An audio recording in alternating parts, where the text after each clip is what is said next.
Nous allons poursuivre les travaux de digitalisation du réseau Grelier, dont je rappelle le principe, un réseau qui a été découpé en trois parties.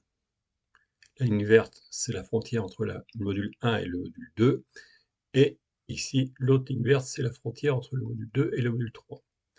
Un certain nombre d'itinéraires définis au départ, ils sont ici l'itinéraire A, B, C, D, E1, E2, E3, et puis un certain nombre de zones, les zones A, B, C, qui verront passer les trains dans un sens ou dans l'autre, et qu'il faudra donc polariser. Et pour ce faire, nous utiliserons donc un relais. Je vous renvoie aussi à mon tuto précédent qui traite des relais. Et pour commander les relais, nous utiliserons ici des sorties, et la sortie, selon qu'elle sera ou non actionnée, actionnera le relais, et lui-même, le relais, selon qu'il soit ou non actionné, qu'il soit à l'état 0 ou à l'état 1, ou qu'il soit à l'état bas ou à l'état haut, eh bien, donnera une certaine polarité au niveau des fils de rail. Ici, ce sont les itinéraires qui ont été choisis. L'itinéraire A, voilà, avec les trois boucles, la boucle extérieure, la boucle intérieure et la petite boucle. Un itinéraire B qui permet de partir de la boucle extérieure en passant par la petite boucle, et ensuite revenir sur la boucle extérieure. Voilà, donc ce sont des itinéraires qui ont été choisis. Pour les zones, eh bien, on avait donc défini les polarités plus, moins, et ici, eh bien, la zone A, la zone C et la zone B, elle, il faudra, en fonction de l'itinéraire choisi, définir quelle polarité on actionne. De la même manière, au niveau de la TO, traversée oblique, eh bien, il y a 4 plateaux, eh bien, en fonction des itinéraires, il faudra définir quelle polarité on applique sur chaque zone.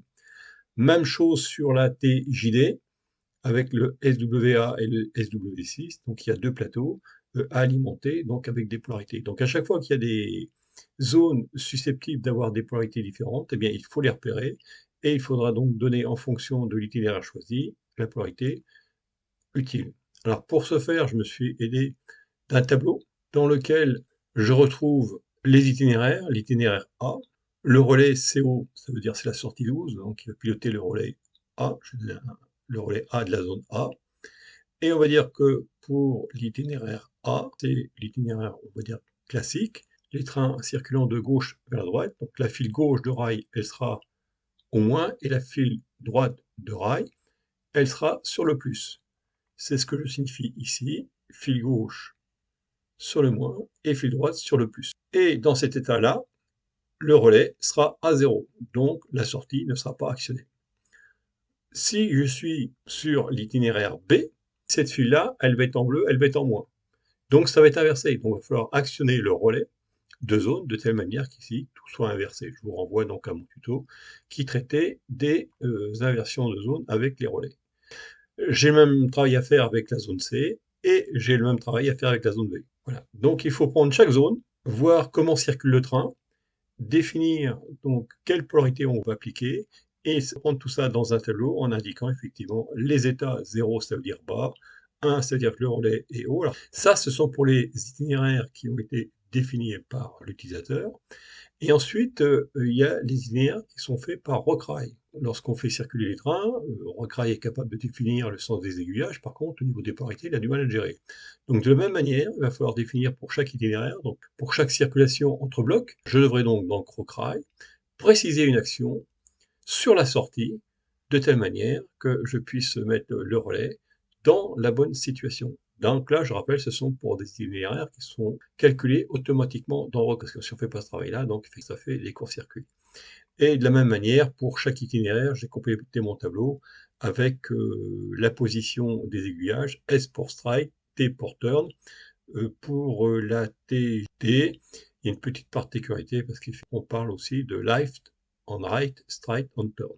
Voici les grandes lignes de la gestion de la polarisation sur un réseau. Alors c'est une étape absolument essentielle, il faut faire ça au calme, et puis ensuite ça permet effectivement de paramétrer dans Rockray, ce sera l'étape suivante. En résumé, nous avons le logiciel Rockray, dans lequel nous allons inscrire des objets qui sont des sorties. Ces sorties peuvent être actionnées par des détecteurs, appelés FB dans Rockray, et à ces détecteurs, on associe une adresse.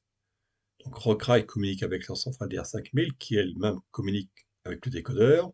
L'adresse correspond donc à l'adresse qu'on a mise dans Rockrail et le décodeur avec ses sorties qui va être paramétré là sur une sorte de façon bistable, va alimenter un relais, donc on aura le plus sur le commun, qui va donc alimenter le relais, et donc le relais sera soit en position haute et en position basse. On voit que si on actionne le décodeur, donc ces contacteurs vont se relever, et le B, il va se retrouver ici sur la file qui est à gauche, et le A, il va se retrouver sur la file qui est à droite, ce qui permet ici d'avoir une zone avec des polarités qui peuvent être inversées.